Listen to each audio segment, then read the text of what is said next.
Հունիսի կեսին Իսլամաբադի փոխըմբռնման հուշագրի ստորագրումից շաբաթներ անց Միացյալ Նահանգները եւ Իրանը վերսկսել են ռազմական գործողությունները։ Կողմերն իրար են մեղադրում հրադադարի ռեժիմը խախտելու եւ հուշագրով ստանձնած պարտավորությունները չկատարելու համար։ Բանակցությունները դադարեցված են համենայն դեպս պաշտոնական հայտարարությունների մակարդակով, թեև տեղեկություններ կան միջնորդների հետ շփումների մասին։ Ամերիկյան ուժերը հարվածում են Իրանի տարբեր շրջանների, իրանական ուժերը տարածաշրջանում ամերիկյան բազաներին, որքան կտևի էսկալացիայի այս նոր ալիքը եւ ինչ հետևանքներ կունենա Թրամփի վարչակազմի համար, հատկապես Միացյալ Նահանգներում նոյեմբերին սպասվող կոնգրեսի միջանկյալ ընտրություններին ընդառաջ, դեռ բարդ է ասել։ Այսօր օրակարգում Թրամփի համար Իրանի դեմ պատերազմի հետևանքներն են։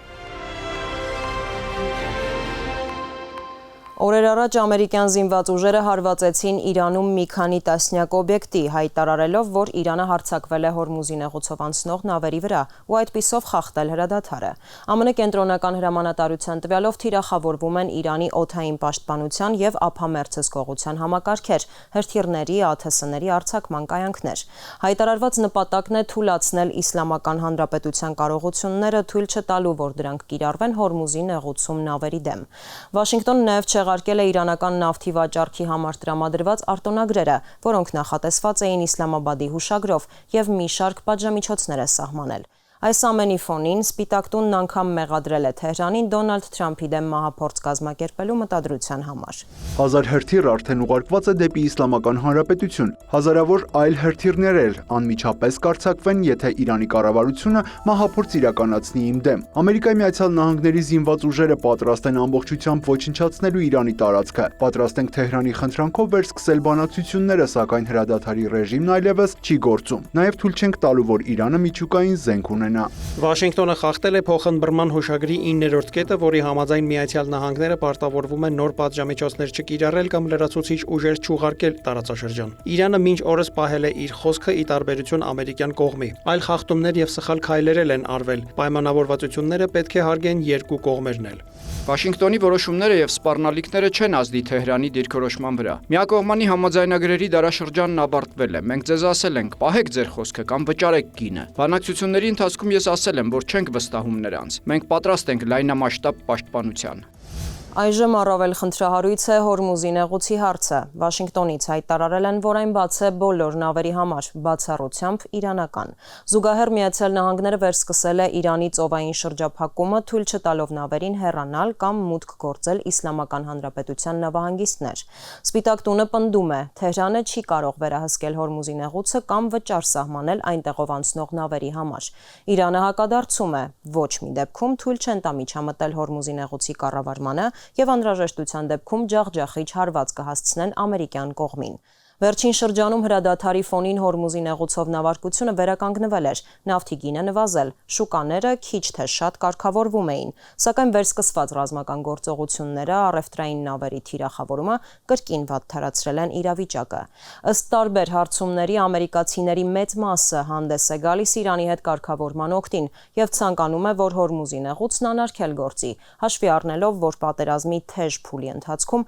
նեղուցի շրջափակման հետևանքով նավթի գներն աննախադեպ բարձրացել էին, ինչը հանգեցրել էր գնաճի։ Հետաքրքրական պատկեր է ձևավորվել Թրամփի վարկանիշի հետ կապված։ Որոշ հարցումների համաձայն Իրանի շուրջ զարգացումների ֆոնին Սպիտակ տան ղեկավարի վստահության ցուցանիշն անկում է գրանցել։ Ըստ փորձագետների ընտրություններին ընդառաջ Թրամփի շահերից է բխում իրանական ուղղությամբ շոշափելի արդյունքներ ցույց տալ։ Իսլամաբադի հուշագրի ստորագրումը, չնայած քննադատությանը, կարող էր ծառայել որպես նման արդյունք, սակայն այն փաստացի չի գործում, իսկ ռազմական գործողությունները շարունակվում են։ Այժմ Թրամփին անհրաժեշտ է նոր գործարք, որին նա փորձելու է հասնել ռազմական ճնշման միջոցով։ Ստեղծված իրավիճակը սրել է հակասությունները նաև Թրամփի գլխավորած ուժի, Հանրապետական կուսակցության ներսում։ Թեև հանրապետականների մեծ մասը կողմ է Իրանի հարցում Սպիտակ տան կոշտ դիրքորոշմանը, կան նաև կարծիքներ, որ մերձավոր արևելքում նոր հակամարտության ներգրավվելը չի բխում Միացյալ Նահանգների ազգային շահերից,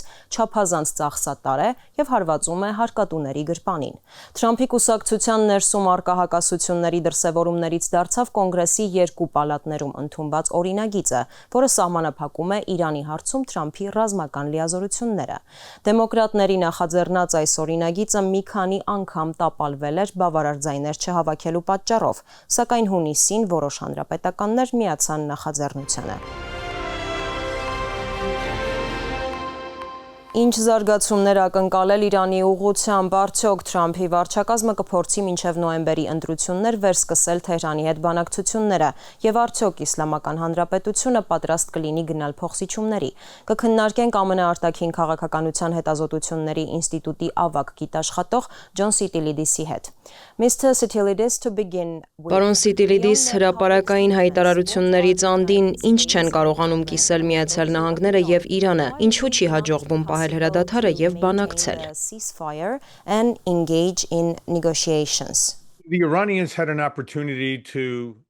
Իրանցիները հնարավորություն ունեին պահպանելու հրադադարը, սակայն նրանք փորձում են լիակատար վերահսկողություն հաստատել Հորմուզի նեղուցով նավագնացության վրա, չնայած փոխհմբռնման հուշագրում հստակ նշված էր, որ 60 օրվա ընթացքում, քանի դեռ կողմերը բանակցություններ են վարում, նավագնացությունը պետք է իրականացվի առանց որևէ խոչընդոտի։ Սակայն իրանցիները շարունակում են խոչընդոտել նավթի, հեղուկացված բնական գազի, նավթաքիմիական արտադրանքի, պարարտանյութերի եւ կենսական նշանակության այլ բեռների փոխադրումը դեպի ծոց եւ հակառակ ուղղությամբ։ Ուստի Միացյալ Նահանգները նախագահ Թրամփի գլխավորությամբ որոշեց ճնշում գործադրել Իրանի վրա, նրան կրկին բանակցությունների սեղանի շուրջ վերադարձնելու եւ փոխհմբռնման հուշագրի պայմանները կատարելու համար, սակայն վստահության պակասը ռազմավարական առումով խնդիր է։ Կան կարծիքներ, որ Թրամփը մտել է Իրանի դեմ պատերազմի մեջ առանց հնարավոր ելքի ռազմավարության եւ ակնկալում էր, որ շատ կարճ ժամանակում հաղթանակի կհասնի։ Արդյոք ներկայիս զարգացումները հաստատում են այդ մոտեցումը։ Երբ պատերազմ է սկսվում, ելքի հստակ ռազմավարություն հնարավոր չէ մշակել, քանի որ հարձակման ենթարկվող կողմն էլ է խոսքի իրավունք ստանում, թե ինչ պայմաններով եւ երբ պետք է ավարտվի պատերազմը։ Սակայն հետադարձ հայացքով այսօր արդեն բավականին ակնհայտ է, ակնկալվում էր, որ Իրանում պետք է ձևավորվեր նոր իշխանություն, որը կհամաձայներ գործարք կնքել Միացյալ Նահանգների հետ, եւ դա վերջ կդներ Իրանի միջուկային վտանգավոր ձգտումներին, Մերձավոր Արևելքում այդ երկրի պրոքսիներին, տարածաշրջանում եւ ամբողջ աշխարհում ահաբեկչության շարունակական աջակցությանը, ինչպես նաեւ Պարսից ծոցի արաբական երկրներին եւ Իսրայելին սպառնացող վտանգներին։ Դա տեղի չունեցավ։ Այժմ կարծում եմ Միացյալ Նահանգները փորձում է հասկանալ, արդյոք Իրանում կձևավորվի այնպիսի իշխանություն, որը կնստի բանակցությունների սեղանի շուրջ եւ որին հնարավոր կլինի վստահել։ Mr. Sitilides, Նոյեմբերին ԱՄՆ-ում նախատեսված են կոնգրեսի միջանկյալ ընտրություններ։ Նախ կխնդրեի հակիրճ բացատրել, որն է դրանց կարևորությունը ամերիկյան քաղաքական համակարգում։ Of course. Well, under our Constitution, the entire House of Representatives, sort of the lower ԱՄՆ-ի միջանկյալ ընտրություններն անցկացվում են յուրաքանչյուր 2 տարին մեկ նախագահական ընտրությունների միջև ընկած ժամանակահատվածում։ Այդ ընտրությունների ընթացքում վերընտրվում են ներկայացուցիչների պալատի բոլոր 435 անդամները եւ սենատի անդամների մոտ 1/3-ը։ Այսպիսով որոշվում է, թե որ կուսակցությունը կվերահսկի կոնգրեսը։ Ընտրությունների արդյունքում որոշ կոնգրեսականներ կարող են զրկվել մանդատներից։ Վերջին մոտ 1.5 տարվա ընթացքում Հանրապետական կուսակցության վերահսկողությամբ թե սենատում, թե ներկայացուցիչների պալատում նախագահ Թրամփին հիմնականում հաջողվել է առաջ տանել իր օրենսդրական օրակարգը, թեև ոչ ամբողջությամբ։ Սպիտակ տանը մտահոգում է, որ եթե նոյեմբերին դեմոկրատական կուսակցությունը հաղթի ներկայացուցիչների պալատում, ապա հաջորդ տարվա հունվարից Սպիտակ տան նկատմամբ կարող են անընդհատ հետաքննություններ անցկացվել, ուղղված թե ԱՄՆ նախագահի վարչակազմի, թե անձամբ նախագահ Թրամփի եւ հավանաբար նրա ընտանիքի անդամների դեմ։ Նաեւ դեմոկրատական կուսակցությունը կարող է հետաքրքրված չլինել օրենքների մշակման գործընթացում հանրապետական կուսակցության հետ համագործակցության հարցում, ինչը կարող է մինչև նախագահի հաջորդ ընտրությունը համակարգային խնդիրներ առաջացնել։ Բացի այդ, ներկայացուցիչների պալատն իրավասու է իմպիչմենտի գործընթաց սկսել։ Ուստի եթե դեմոկրատները վերահսկողություն ստանան, շատ հավանական է, որ նախագահ Թրամփի նկատմամբ կրկին իմպիչմենտի գործընթաց սկսվի։ Այժմ նախագահ Թրամփի վարկանիշը բավականին ցածր է, մոտ 30-ից 35% միջակայքում, սակայն դեմոկրատական կուսակցությունն էլ առանձնապես պոպուլյար չէ հանրության շրջանում։ Եթե ընտրությունները վերածվեն բացառապես Դոնալդ Թրամփի մասին հարաքվեի, ապա հանրապետականները ամենայն հավանականությամբ կպարտվեն։ Սակայն կարծում եմ, հանրապետական թեկնածուները կփորձեն այլ ռազմավարություն ընտրել։ Այդ դեպքում հանրապետական կուսակցությունը կարող է կոտրել պատմական միտումները եւ պահպանել վերահսկողությունը թե ներկայացուցիչների պալատի, թե սենատի նկատմամբ։ Սակայն այս պահին իմ կարծիքով դեռևս պարզ չէ, ինչպիսին կլինեն նոյեմբերի ընտրությունների արդյունքները։ And there are opinions that Trump is making efforts to reach Կարծիքներ կան, որ Թրամփը ջանքեր է գործադրում մինչև ընտրությունները գործարքի հասնել կամ գոնե բանակցություններ սկսել Թեհրանի հետ, մեղմել տնտեսական խնդիրները, սակայն Իրանը կարծես չի շտապում գնալ փոխզիջման։ Այսպիսով, ինչպես են ամերիկացիները վերաբերվում Իրանում ամերիկյան ուժերի գործողություններին, արդյոք դրանք ազդել են Թրամփի եւ հանրապետական կուսակցության բարկանիշի վրա, եւ ինչպես դա կարող է ազդել ընտրությունների արդյունքների վրա։ affect the outcome of the elections? Well, from a very sort of matter-of-fact perspective, what we call Եթե հարցի նայենք զուտ գործնական տեսանկյունից, ապա առաջ են գալիս պարզ թվացող առօրեական հարցեր, որոնք վերաբերում են ոչ այնքան արտաքին քաղաքականությանը կամ պատերազմներին, այլ կենսամակարդակին, սննդին, կենսաթոշակներին, արձակուրդների, երեխաների կրթության, խնամքի ծախսերին։ Եվ այս հարցերն առաջնային նշանակություն ունեն։ Ակնհայտ է, որ նավթի, բենզինի եւ ընդհանրապես էներգակիրների գների աճն ազդեցություն է ունեցել ամերիկյան տնտեսության գրեթե բոլոր ոլորտների վրա։ Միացյալ Նահանգներում, ինչպես նաև աշխարհի գրեթե բոլոր երկրներում ամեն ինչ տեղափոխվում է ինքնաթիռներով, նավերով կամ բեռնատարներով։ Հետևաբար, էներգակիրների արժեքն ազդում է ամեն ինչի գների վրա։ Այնպես որ բացասական ազդեցություն կա, սակայն չէի ասի, որ ԱՄՆ տնտեսությունը հասել է այնպիսի վիճակի, որը կարելի է բնութագրել որպես ճգնաժամ։ Կարծում եմ ավելի մեծ խնդիր է այն, որ նախագահ Թրամփը պատերազմ է սկսել, չնայած վերընտրվելուց խոստանում էր դադարեցնել անվերջանալի պատերազմները։ Կարծում եմ նրա քաղաքական աջակիցների մի մասն այսօր մտահոգված է, որ տնտեսական խնդիրներով զբաղվելու փոխարեն նախագահը չափազանց կենտրոնացած է Իրանի դեմ պատերազմում հաղթանակ տանելու վրա։ Կարծում եմ հենց դա է վնասել նրա վարկանիշը։ Միևնույն ժամանակ, եթե ԱՄՆ-ն ընկալվի որպես պատերազմում պարտվող կողմ, դա կարող է չափազանց ծանր հետևանքներ ունենալ, անկախ նրանից ով է նախագահը։ Իմ կարծիքով ամերիկացիները հոգնել են ոչ թե երկարատև պատերազմներից, այլ այն պատերազմներից, որոնցում Միացյալ Նահանգները չի հաղթում։ Նախագահ Թրամփն այժմ փորձում է այնպիսի ելք գտնել, որով ցույց կտա ամերիկացիներին, որ Վաշինգտոնը հասել է իր հիմնական, եթե ոչ բոլոր նպատակներին։ Ինչ վերաբերում է նոյեմբերյան ընտրությունների վրա Իրանի դեմ ռազմական գործողությունների ազդեցությանը, այս պահին շատ բարդ է կանխատեսումներ անել, որովհետև մենք դեռ չգիտենք, թե մինչև նոյեմբեր ինչպես կփոխվեն էներգակիրների գները։ Եթե առաջիկա շաբաթներին հրադադար լինի, ապա էներգակիրների գները դեռ կարող են կայունանալ, սակայն դա մեկ օրում չի լինում։ Եթե նույնիսկ վաղը հրադադար հաստատվի, դա չի նշանակում, որ հաջորդ շաբաթ նավթի գինը կնվազի 20%-ով։ Կարծում եմ նախագահ Թրամփը շատ կցանկանար, որ սեպտեմբերին, հոկտեմբերին եւ նոյեմբերին բենզինի գինը զգալիորեն ավելի ցածր լիներ, քան այսօր։ Այս թեման կարող է խնդիրներ ստեղծել։ Չգիտեմ, դեմոկրատները որքան արդյունավետ կկարողանան այդ հարցն օգտագործել հանրապետական թեկնածուների դեմ։ Հանրապետականները կարող են ասել, որ աջակցում են նախագահ Թրամփին եւ Իրանի նկատմամբ նրա վարած քաղաքականությանը, սակայն միաժամանակ աշխատում են բենզինի գինը նվազեցնելու ուղղությամբ։ Միացյալ Նահանգներում լրատվամիջոցները երբեմն չափազանց պարզեցնում են պատերազմի, վառելիքի գների եւ ընտրությունների արդյունքների միջև կապը։ Սակայն այս գործոններն անկասկած մեծ ազդեցություն կունենան թե հանրապետական, թե դեմոկրատական կուսակցությունների նախընտրական ռազմավարությունների վրա, քանի որ երկուսն էլ ձգտում են հաջորդ տարվա հունվարից վերահսկողություն ունենալ ներկայացուցիչների պալատում եւ սենատում։ One of the issues is the Strait of Hormuz. Վիճելի հարցերից մեկը Հորմուզի նեղուցի հարցն է։ Ըստ ստորագրված հուշագրի Իրանը 60 օր որևէ տուրք չէր գանձելու նավերից, եւ այդ ընթացքում ծոցի երկրների հետ մշակվելու էր նեղուցի հետագա կառավարման մոդել, որոնք են Հորմուզի նեղուցի հարցում ամերիկյան կողմի կարմիր գծերը։ Regarding the Strait of Hormuz.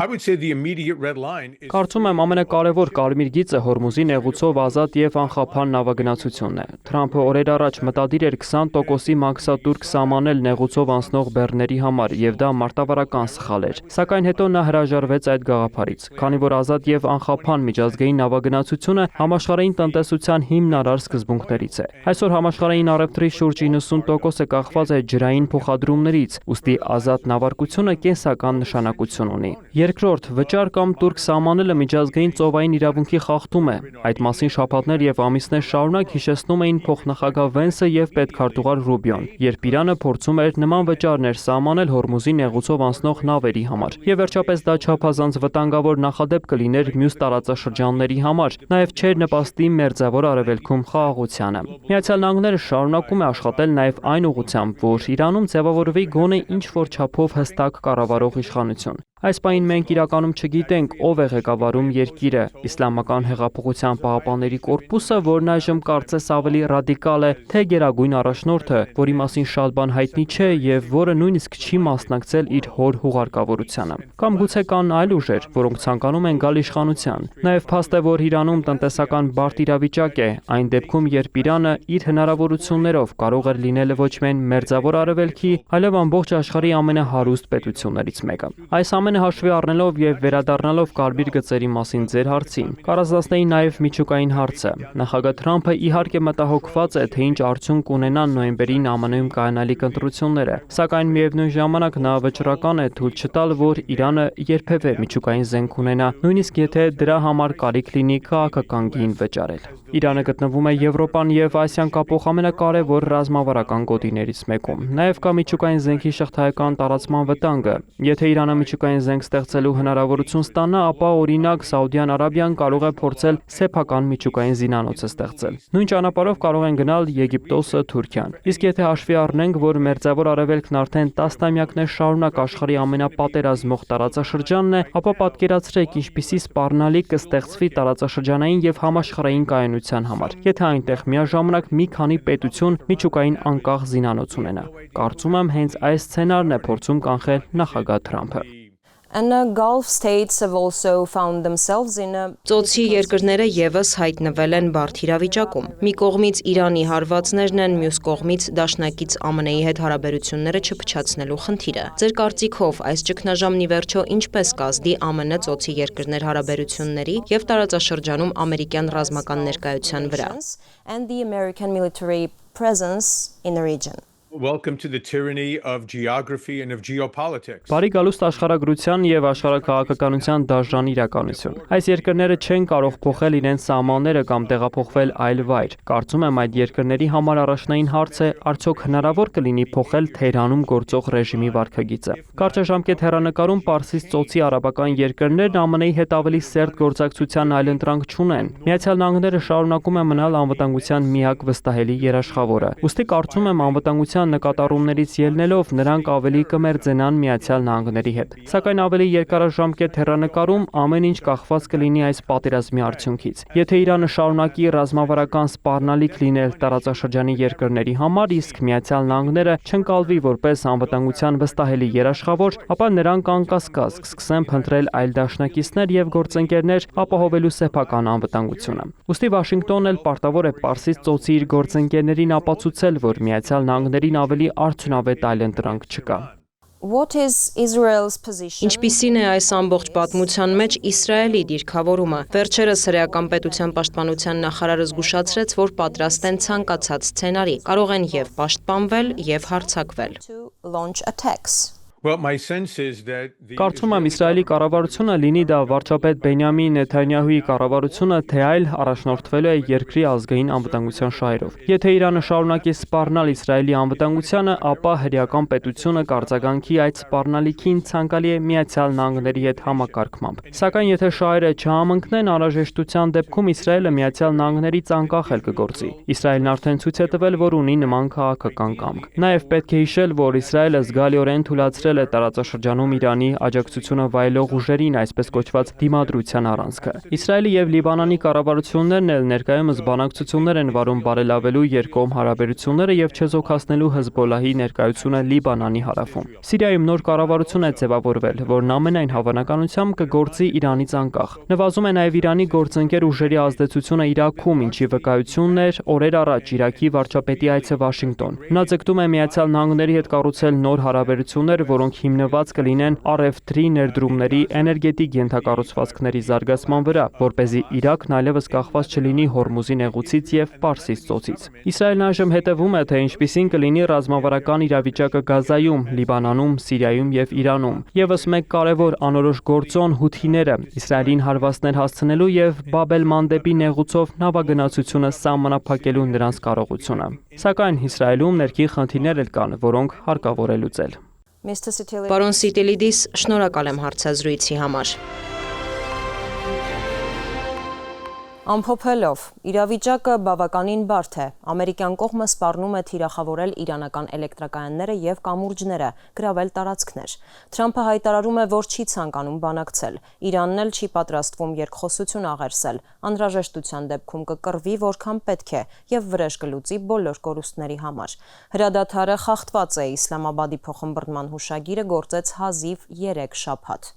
Այսօր օրակարգում Թրամփի համար Իրանի դեմ գործողությունների հետևանքներն էին։